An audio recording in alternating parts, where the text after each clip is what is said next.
Ngayon, isi-share ko naman sa inyo ang bagong update na kung saan pwede na kayong makakuha ng inyong PSA birth certificate through online na may QR code na. Ngayon, open nyo lang yung Google search sa cellphone niyo. Dito sa my search, i-search nyo lang yung PSA. Labas na agad itong website na psahelpline.ph. Click nyo lang yan. Then dito, click lang natin tong order now. Dito, dahil ang tutorial na ito is kung paano tayo makakuha ng PSA birth certificate. So, ito yung piliin natin, birth. Click natin yan. Ayan. Then, dito sa may mga box, click lang natin yan. Then, pag may check na, okay na yan. Scroll lang natin sa baba. Makikita natin dito yung continue. Click natin yan. Dito, kung halimbawa kukunan nyo ng birth certificate yung ibang tao, so click nyo tong for someone else. Pero kung halimbawa para sa sarili ninyo, click nyo tong my own birth certificate. Click continue. Continue ulit. So dito guys, take note na kailangan match yung mga details na ilagay nyo dito sa ID ninyo. Dahil hahanapan kayo ng actual ID pag i-deliver yung inyong birth certificate. Hindi ibibigay ng delivery rider sa inyo yung inyong PSA kung halimbawa iba yung magre-receive at walang authorization letter.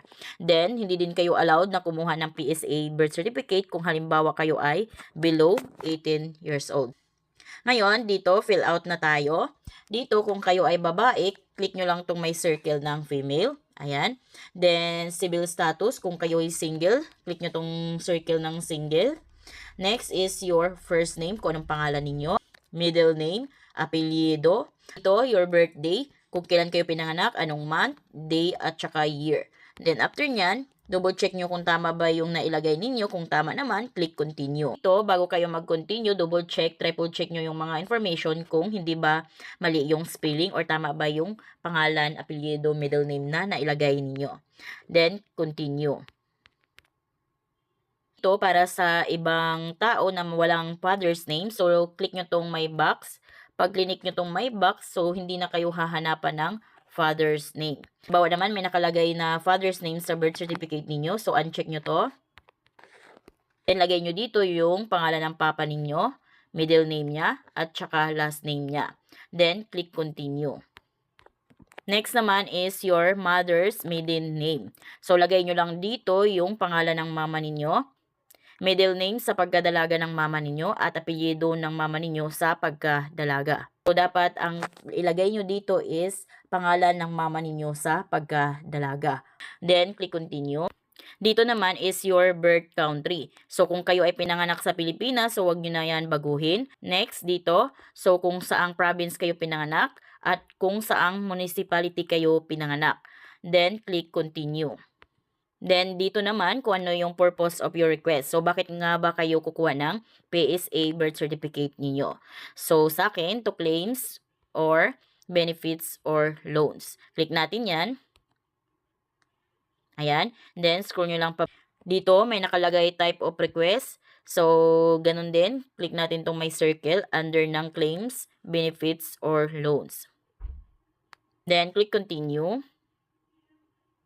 Then, dito guys, makikita ninyo na pwede kayong magpa door to door or kaya pick up. So, pag itong pick up ang pipiliin ninyo, click natin yan. Halimbawa, pick up. Ayan. So, yung masisave ninyo is 30 pesos. So, yung PSA birth certificate ninyo is pipick upin nyo mismo sa mga national bookstore nationwide. Pero kung ako sa inyo, so piliin nyo na lang itong door-to-door para hindi na kayo maabala sa oras at saka sa pamasahe. So, yan na yung piliin natin, nationwide, door-to-door. Ayan. Then, scroll nyo pababa. Dito naman, so kung sino yung magre-receive ng PSA birth certificate. So, sa akin, ako lang din magre-receive nito. So, pangalan ko yung nakalagay dito. Then, dito sa baba, kung anong house number at saka street name. Kung anong subdivision, kung meron. Then, the delivery province, kung saan province i-deliver, kung saang municipality, kung anong barangay, kung anong zip code. Then, mobile number at saka yung email address. Dito, double check nyo, triple check nyo yung address na nailagay nyo dito dahil nga dito i-deliver yung PSA birth certificate ninyo. Kung kaya dapat tama yung delivery details na mailagay nyo dito. Ngayon, pag tama naman, click nyo na itong continue. Dito guys, bago kayo mag-submit dito, double check, triple check nyo yung mga information na nailagay ninyo kung tama ba. So, sa baba, makikita nyo na pwede kayong makapag-order ng ilang copy. Click natin yan. So, bawat copy is 365 pesos. Yan, 1 copy lang orderin natin. 365 pesos. Dito, sa baba. So, dito, kung halimbawa hindi kayo yung magre-receive, piliin nyo tong I want to assign an authorized person to receive the document. Pero kung halimbawa kayo naman yung magre-receive ng document, so click nyo tong I am the only one who will receive the document. Ayan. Then, dito sa my box, click natin yan. Then, click continue. Ayan. So, ito na yung QR code natin, guys. Pwede na tayong makapagbayad nito through bank, through GCash, or kahit anong mga e-wallet. Basta may QR code na kayo. So, download natin tong QR PH. Ayan. At nasa cellphone na natin yung QR code. Then, pag halimbawa naman, hindi QR code yung piliin ninyo, so ito na yung inyong reference number. Dito sa reference number na ito, pwede na kayong pumunta sa 7-Eleven para makapagbayad through reference number. Then, halimbawa naman, through GCash, so mga online payment, pwede kayong mamimili dito, credit card, GCash, Maya, at saka over the counter through 7-Eleven, Palawan. Other options naman tulad ng BankNet, Dragon Pay. So, take note dito guys na hindi i-deliver sa inyo yung PSA birth certificate ninyo kung hindi nyo ito nabayaran. Kung kaya nabayaran nyo muna ito para ma-process ni PSA ipa-deliver sa inyo. So, bayaran nyo 365 pesos. Then, dito makikita na agad natin yung bills. Click lang natin yung bills. Under bills, dito makikita natin yung government. Click natin yan. Dito, search billers lang tayo. I-search lang natin yung PSA. Then, lalabas na agad yung PSA helpline. Click natin yan. Dito, lagay lang natin yung amount. Amount is 365. Then, the reference number na in-email ni PSA or ni-screenshot nyo nung nag-submit kayo ng order sa PSA. So, kung hindi nyo na-screenshot yung reference number nung nag-submit kayo guys, so mag-i-email naman sila tulad nung nakita nyo kanina. So, yun yung ilagay natin dyan na reference number. The next is your contact number.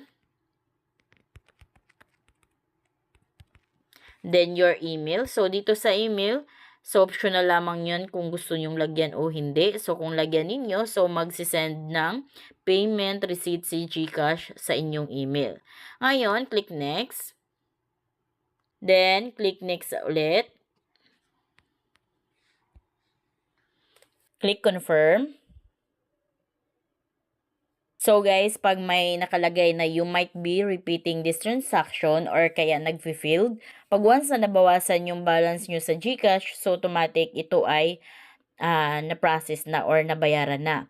Pero kung halimbawa nag-failed siya or ganito yung lumabas, you might be repeating this transaction, then hindi naman nabawasan yung inyong GCash, so ulitin nyo lang. Pag ganun yung lumabas, so nagluluko yung GCash app, so pwede namang sa QR code kayo. Click nyo tong QR code. Then, dito, click nyo lang tong upload QR. Ayan. So, ito yung QR code na in-screenshot ko kanina nung nag-submit ako ng order sa aking birth certificate. So, click natin yan.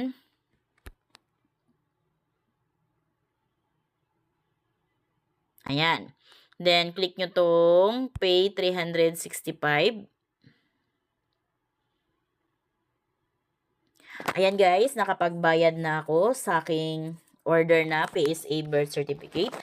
Ngayon, dahil nabayaran na natin, so maghintay na lamang tayo ng 2 to 5 days dahil tayo ay within Metro Manila lang. So, maghintay tayo ng 2 to 5 days ang pinaka-maximum na yung 5 days guys, pero kadalasan is 3 days. So, yun na lang hintayin natin. Natatawag yung delivery rider na nasa area na sila para i-deliver sa inyo yung birth certificate ninyo. So, mag-present na lang kayo ng at least one valid ID.